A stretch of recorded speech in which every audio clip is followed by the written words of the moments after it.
venons de tenir un conseil de cabinet élargi qui nous a permis de donner des orientations sur la situation nationale et internationale et de prendre des décisions importantes. Comme vous le savez, le 28 janvier dernier, le Burkina Faso, le Mali et le Niger ont pris la décision historique de se retirer de la communauté économique des États de l'Afrique de l'Ouest, la CEDEAO. Cette décision vient répondre aux attentes, aux préoccupations et aux aspirations légitimes de nos populations de voir leur pays aller de manière irréversible vers leur souveraineté totale. C'est une décision mûrement réfléchie et précédée d'une analyse approfondie du fonctionnement de l'institution et des conséquences éventuelles de la sortie. En effet, bientôt une décennie que les trois pays font face à des bandes de criminels soutenus, financés et équipés par leurs partenaires. Et cela dans l'indifférence de certains pays voisins et des organisations sous-régionales, dont la CEDEAO.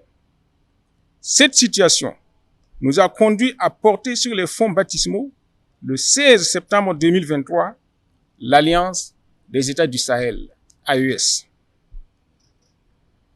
L'initiative de l'AES s'est très vite révélée fructueuse en favorisant la mutualisation de nos moyens humains et logistiques, ce qui a permis d'engranger d'importants acquis sur le front sécuritaire, aussi bien au Burkina Faso, au Mali et au Niger.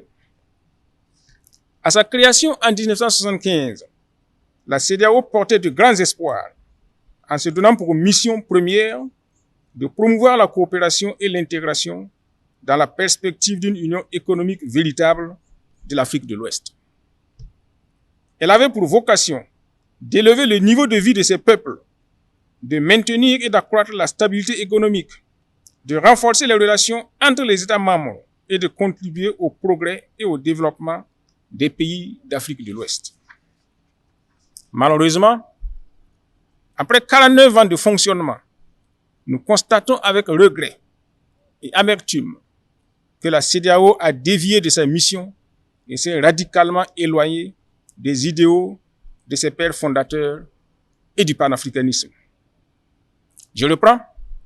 Malheureusement, après 49 ans de fonctionnement, nous constatons avec regret et amertume que la CEDEAO a dévié de sa mission et s'est radicalement éloignée des idéaux de ses pères fondateurs et du panafricanisme.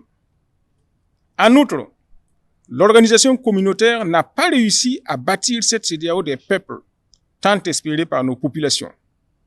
Elle s'est transformée en un instrument technocratique qui a fini par s'éloigner des aspirations légitimes des populations de notre espace communautaire. Pour s'en convaincre, nous avons tous noté l'indifférence de la CEDEAO face au massacre de nos vaillantes populations, à la crise humanitaire qui frappe nos concitoyens et aux multiples tentatives de déstabilisation de nos États respectifs. Face à une telle situation, nous ne pouvions faire autrement que de nous assumer en quittant cette organisation qui ne satisfait plus nos attentes. C'est une décision mûrement réfléchie dans les trois pays et nous savons qu'elle ne sera pas sans conséquence sur nos États et leurs économies. Nous restons cependant fermes parce que nous sommes convaincus qu'au sein de l'AES, nous pouvons créer un espace économique viable, résilient et à l'écoute des vraies aspirations de nos populations.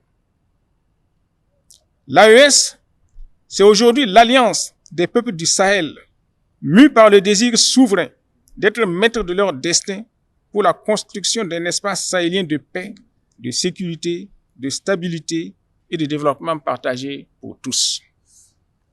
J'invite les Burkinabés de l'intérieur et de la diaspora à s'armer de courage et à renforcer la résilience dont ils font déjà preuve.